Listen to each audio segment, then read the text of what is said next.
तब भगवान ने कहा, देखो नारी को कभी अपने पति का त्याग नहीं करना चाहिए, पति कैसा भी हो। पद्म पुराण की एक घटना भगवान ने सुनाई, सुनो। एक स्त्री थी, उस स्त्री का विवाह हुआ, पति बहुत सुंदर था, विवाह हुआ। अभी वो हफ्ते भर अपने पति के संग रही कि पता लगा कि उसके पति को कोढ़ की बीमारी हो गई। कोढ़ जानते हैं, पूरा शरीर सफेद पड़ जाता है।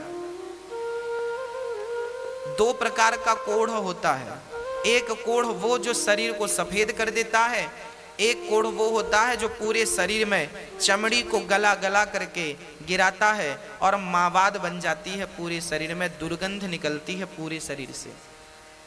एक पत्नी थी, शादी के अभी केवल 1 सप्ताह हुए थे, खबर लगी कि पति को कोढ़ की बीमारी है, पूरा शरीर अब कोढ़ की गिरफ्त में आने लगा है, पूरे शरीर से दुर्गंध निकलती है, मावाद बहने लगी, कोई देखे तो उसे घिन आती है। ऐसा शरीर उसके पति का हो गया। पर धन्य थी वो स्त्री कि अपने पति की ऐसे शरीर, ऐसी दुर्गति होने पर भी वो अपने पति से प्रेम करती और अपने पति की सेवा करके अपना पत्नी धर्म निभाती। वो स्त्री अपने पति की सेवा करती, कपड़े से शरीर को पोंछती और पति का बहुत ख्याल रखती। कोई और स्त्री होती शायद तो इस अवस्था में, शादी के अभी 1 सप्ताह हुए थे, इतने जल्दी कौन किसे स्वीकार करता है। पर उस नारी ने अपने अंदर के पतिव्रता को मरने नहीं दिया और उसने पति की सेवा की। बहुत लंबा समय बीत गया, शादी के 15 साल बीत गए। 15 वर्ष बाद उसका पति बाहर बैठा, ठंडियों का समय था, धूप में बैठा था। सोचो, वो नारी अपने मायके नहीं जाती इसलिए कि मैं चली जाऊंगी तो इनकी सेवा कौन करेगा। ना तो भाई सेवा करता है, ना परिवार में कोई आगे बढ़ता है। पत्नी करे तो करे, नहीं तो वो मर जाए। धन्य थी वो नारी जो पति की सेवा करती। एक दिन पति सर्दियों के दिन बाहर आंगन पर बैठा था, तभी उस नगर की एक सुंदर वैश्या वहां से गुजरती है। राजा के घर नाचने जाती थी वैश्या। जब वो राजा के घर नाचने जाती तो उसी रास्ते से गुजरी। आज कोढ़ जिनको था, उस कोढ़ी ने उस स्त्री को देखा, आहा कितनी सुंदर है ये, और उसकी सुंदरता पर लट्टू हो गया। उसका मन वैश्या के पीछे चला गया। शाम को बड़ा उदास था। पत्नी ने कहा, स्वामी जी क्या हुआ?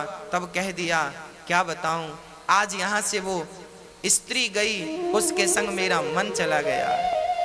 तुम बहुत बड़ी, देखो एक पति अपनी पत्नी से कह रहा, सुनना जरा, ये पद्म पुराण में लिखी घटना है, सच घटना है, कोई मुंह जवानी की नहीं। हाँ, उस पति ने कहा, उस कोढ़ी ने कहा अपनी पत्नी से, सुनो, एक बार तुम चाहो तो वो वैश्या मुझसे मिल ले, बस एक बार उससे मिलने की इच्छा है। वो वैश्या है ना, वो मुझसे मिल सकती है, उसे हम जितना पैसे चाहिए पैसे दे देंगे। अब एक पति भला अपनी पत्नी से कह रहा है कि तुम हमें उस वैश्या से मिला दो, पर पत्नी तो पतिव्रता थी, भला पति की ये आज्ञा भी कैसे टालती। आज तक किसी आज्ञा का उल्लंघन किया नहीं था, ये आज्ञा कैसे टाल। ठीक है, मैं आपकी मुलाकात जरूर कराऊंगी, यदि आपकी इच्छा है तो ठीक है। वो पत्नी उस वैश्या के घर जाने लग गई। सवेरे 4 बजे जाती, उसके घर का झाड़ू करती, बर्तन करती, चौका करती, चली जाती। वैश्या ने देखा कि मेरे घर झाड़ू पोंछा कौन करता है। एक दिन उस वैश्या ने ताड़ लिया अर्थात देख लिया, छिप करके देखा कौन आता है मेरे घर काम करने। देखा तो ये पतिव्रता। अच्छा, ये इतनी बड़ी पतिव्रता है, इसके चर्चे चारों तरफ फैले थे।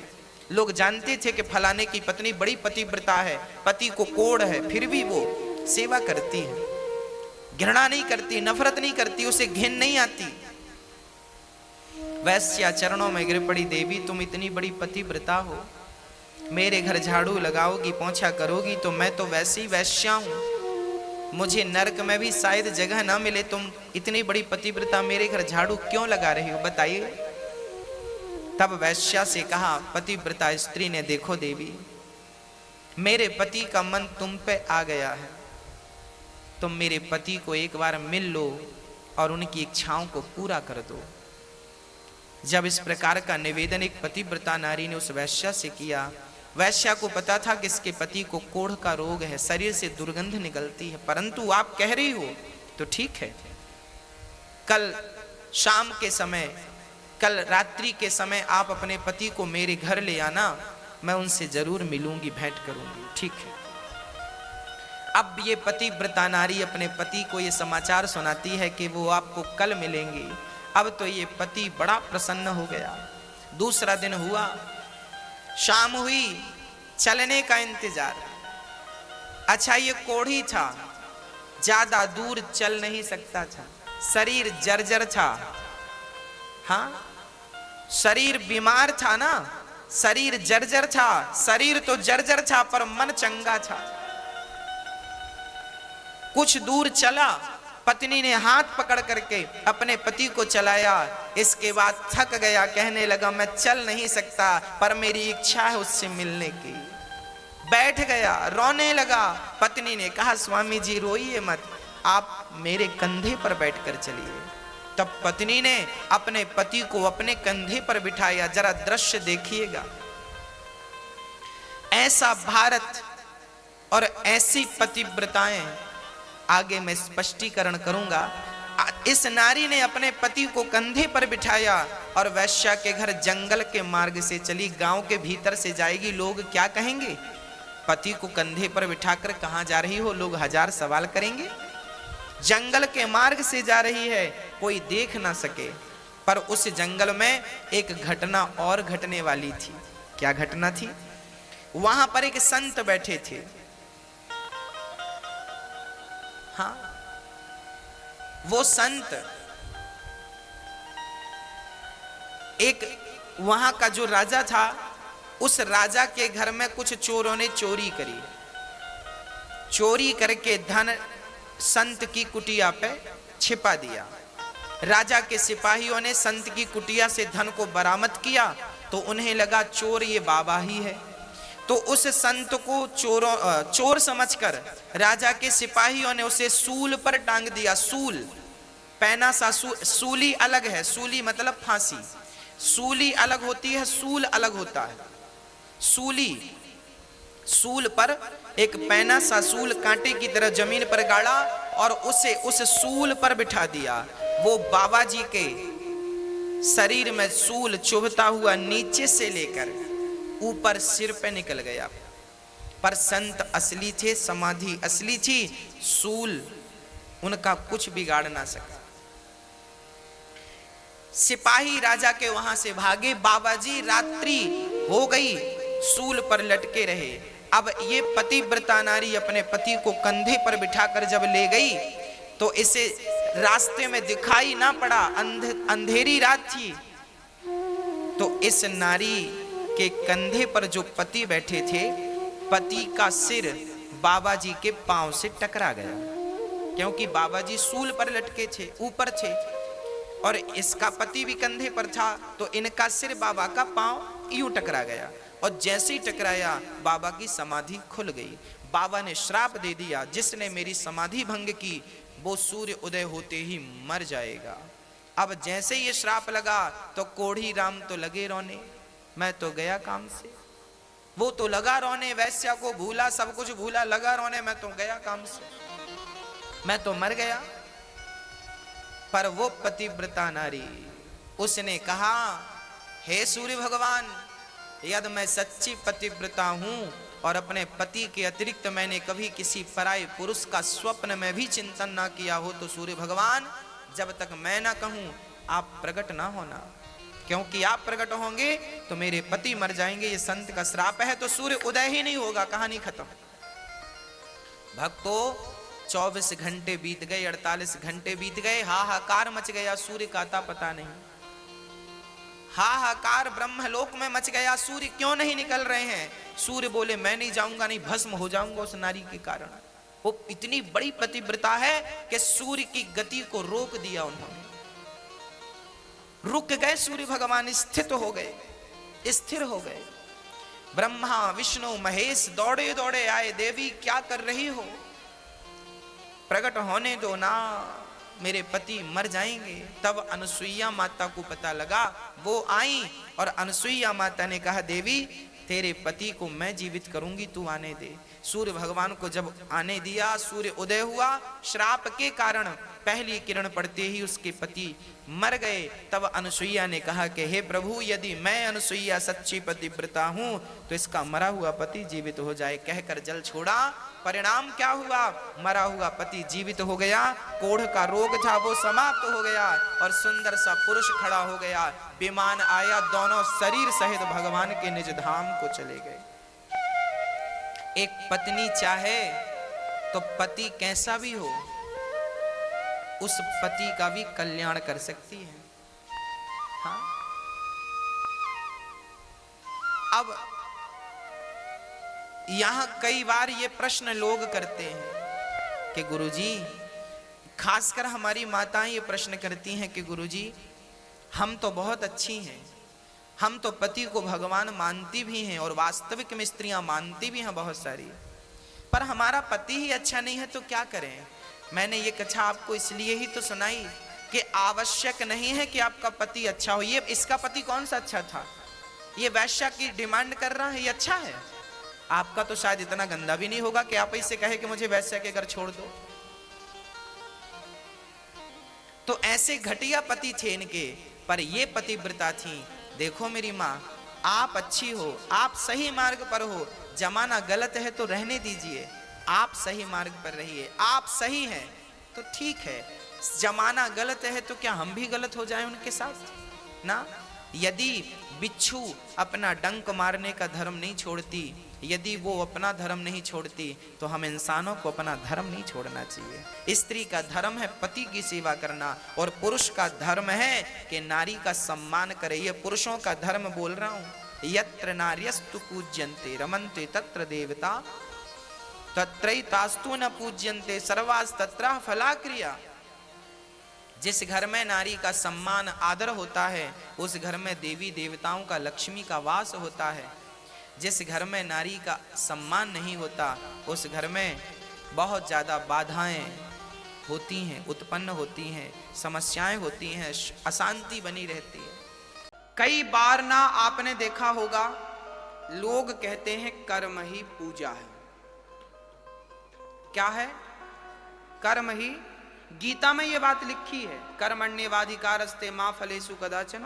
तो कर्म कर परंतु फल की इच्छा ना कर, ऐसा गीता में भी लिखा है। अब यहां मेरे एक सवाल खड़ा होगा, फिर मैं वो उत्तर भी आपको दूं। कई बार ना डाउट हो जाता है आपके भीतर। एक बार हम दिल्ली गए तो वहां एक बहन ने हमें अपने घर बुलाया। बहन ने तो हमें बढ़िया बुलाया, बिठाया, पर उनका मन मिल नहीं रहा था। उनकी माँ ने हमें बुलाया था।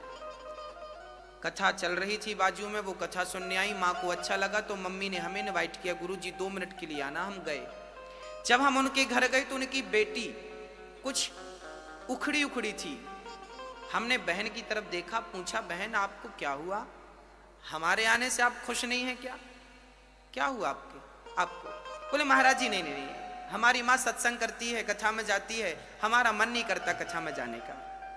हमने कहा लो, मम्मी कथा में जाती है, बिटिया तुम क्यों नहीं जाती हो कथा में?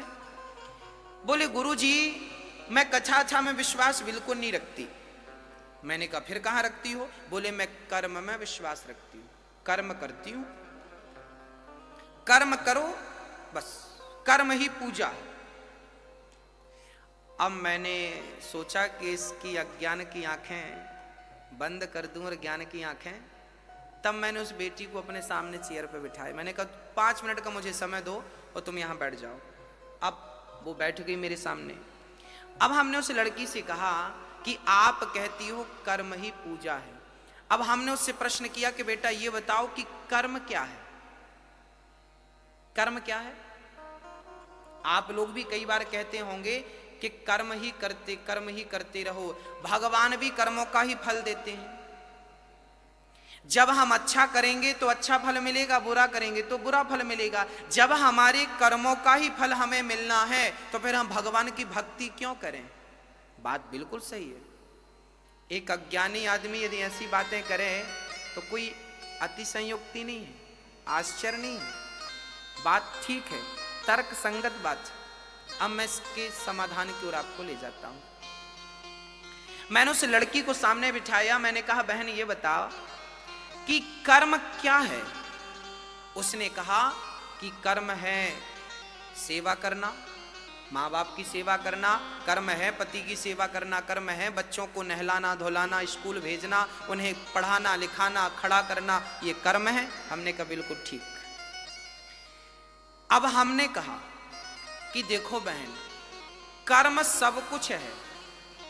आंख की पलक झपक रही है, ये भी क्या हो रहा है? कर्म हो रहा है। आप यहां बैठे कथा सुन रहे हैं, क्या कर रहे हैं? कर्म कर रहे हैं। हम कथा सुना रहे हैं, क्या कर रहे हैं? कर्म कर रहे हैं। एक बेटा मां की आरती उतार रहा, क्या कर रहा है? एक आदमी दूध पी रहा है, क्या कर रहा है? कर्म। एक आदमी शराब पी रहा है, क्या कर रहा है? बोलो।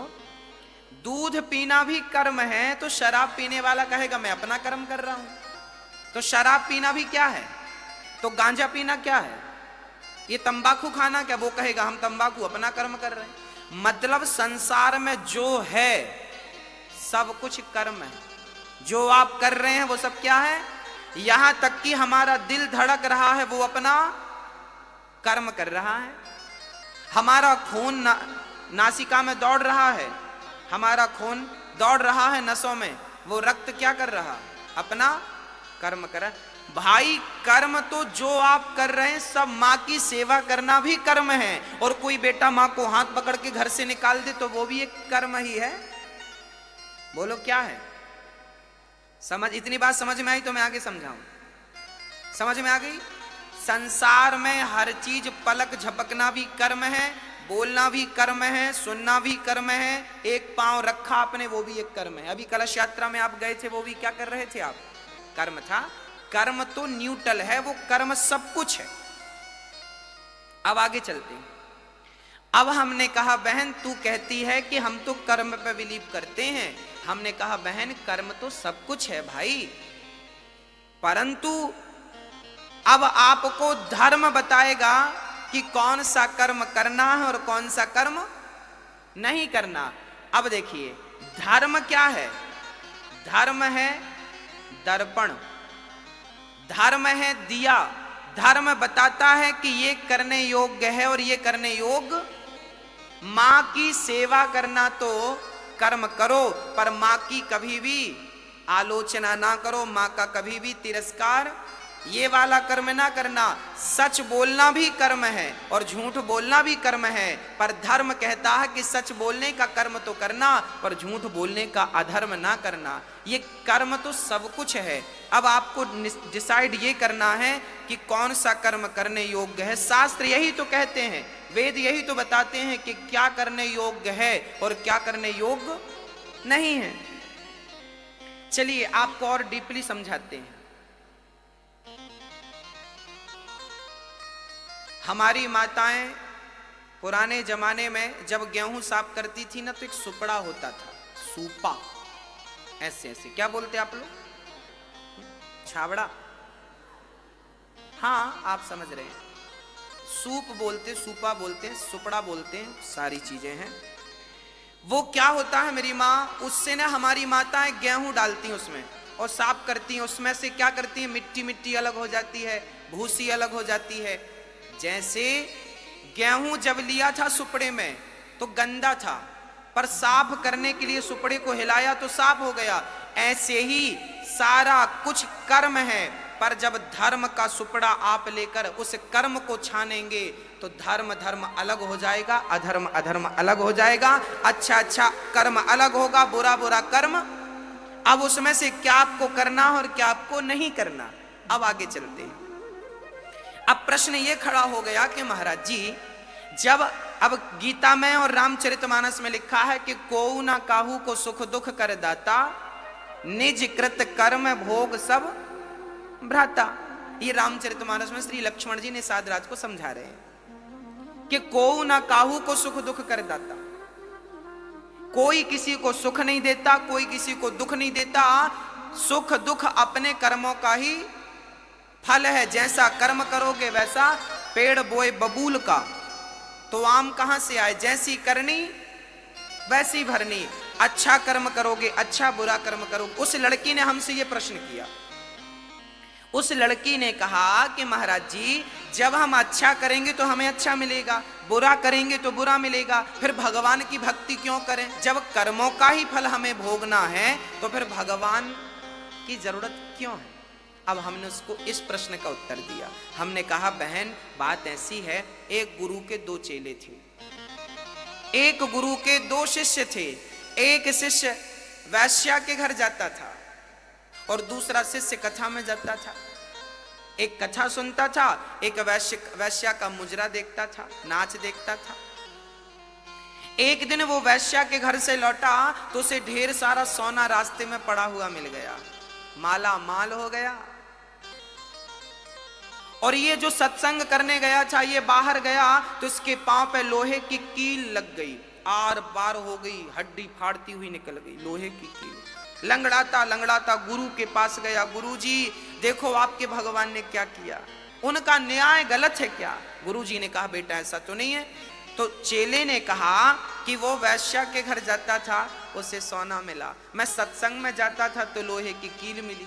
अरे भाई, सोना तो मुझे मिलना था क्योंकि मैं सत्संग कर रहा था, और लोहे की कील तो उसे लगनी थी क्योंकि वो गलत कर रहा था। तब गुरु जी ने कहा बेटा, तू भगवान के न्याय को समझता नहीं है, अब मैं तुझे ईश्वर का न्याय समझाता हूं। तब गुरु जी ने कहा बेटा ऐसा है कि तू वर्तमान को देखता है, तू प्रेजेंट में रहता है, जबकि परमात्मा जो भी देता है प्रेजेंट का नहीं, भूत का देता है। बीता हुआ कल जो तुम्हारे साथ था उसका फल आज मिलेगा। समझाते हैं गुरु जी, बेटा बात ऐसी है कि जो वैश्या के घर जाता था ना, आज के दिन वो बहुत बड़ा राजा बनने वाला था, उसके भाग्य में राज गद्दी थी, पर वैश्या के घर जा जा करके उसने अपना सारा पुण्य नष्ट कर लिया। और उसे राजा बनना था, सोने चांदी के उसे खजाने मिलने थे, परंतु जब उसने वैश्या के घर जा जाकर अपना पुण्य नष्ट किया तो अब उसे इतना सा ही सोना मिला, उसी में उसको संतोष करना पड़ा। और तुझे आज के दिन तुझे मरना था, आज तेरी मृत्यु निश्चित थी, परंतु तूने सत्संग किया, भगवान की कथा सुनी, भगवान का नाम जपा, तो भगवान ने तेरी मृत्यु को लोहे की कील में ही तब्दील कर दिया।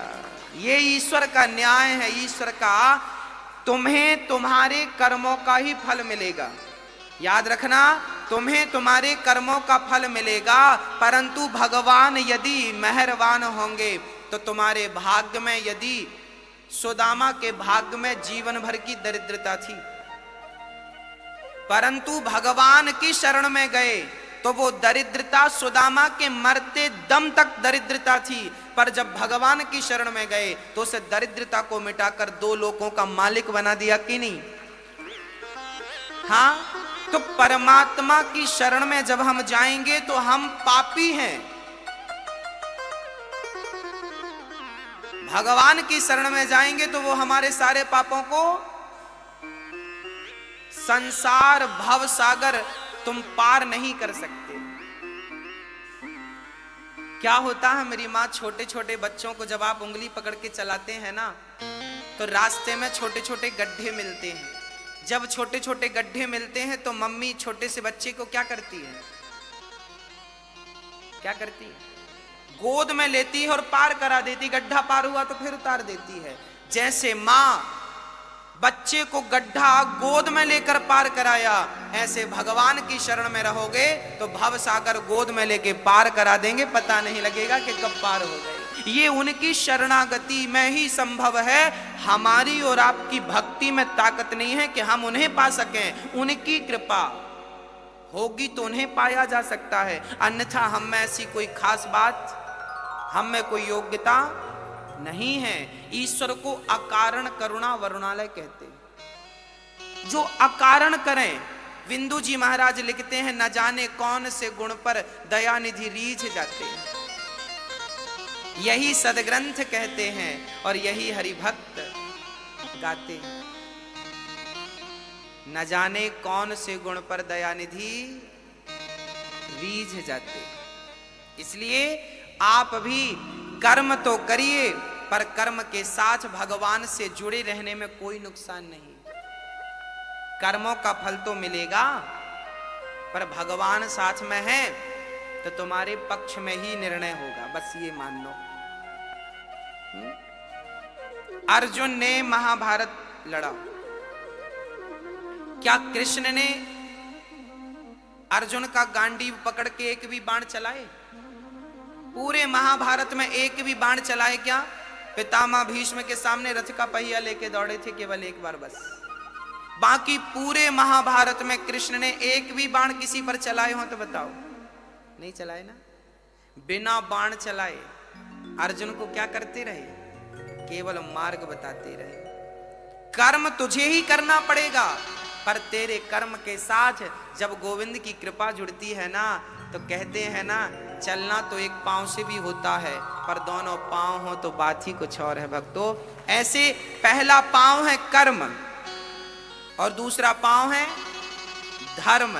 तो कर्म भी ना छूटे और धर्म भी, दोनों। पक्षी को उड़ने के लिए एक पंख नहीं, दो पंख चाहिए। हमारी भी जिंदगी में ये दो पंख हैं, एक पंख है कर्म, दूसरा पंख है धर्म। इसलिए कर्म भी करो, पर किसके साथ रहकर करना है? किसके साथ रह के करना है? धर्म के साथ रहकर करना है, धर्म को नहीं छोड़ना। तो भगवान क्या करते हैं? तापत्रय विनाशाय दैहिक दैविक भौतिक तापा, दैहिक दैविक भौतिक तापा, राम राज्य का होना ही व्यापा, राम राज्य का होना ही व्यापा। तीन प्रकार के दुख हम सबके जीवन में होते हैं। कौन कौन से? दैहिक दैविक भौतिक। कोई तन दुखे, कोई मन दुखी, कोई धन बिन रहत उदास, थोड़े थोड़े सब दुखे, सुखी राम के दास। इस संसार में सब दुखिया हैं। सुखिया कौन? कौन सुखिया? बोले जो भगवान की शरण में है वो सुखी है। अच्छा, एक बात और समझिएगा। एक मछुआरा था, मछली पकड़ने गया। उसने जाल कई बार फेंके, पर एक चतुर मछली थी कि उसके जाल पे फंसी ही नहीं। वो मछली बड़ी चतुर थी। कैसी थी? वो मछली मछुआरे के पांव के पास रहती। मछुआरा जाल डालता तो दूर डालता, ऐसे। कहां जाल डालता? दूर। और मछली थी उसके पांव के पास, चरणों के पास। तो जो दूर मछलियां थी वो तो फंस गईं, पर जो चरणों में मछली थी वो नहीं फंसी। बस भक्तों, सीधी सी बात आप समझ गए होंगे कि जो भगवान से दूरियां बना के रखते हैं वो तो दुखों के जाल में फंस जाते हैं, पर जो भगवान के चरणों में रहते हैं दुख बाल भी बांका नहीं करता उनका।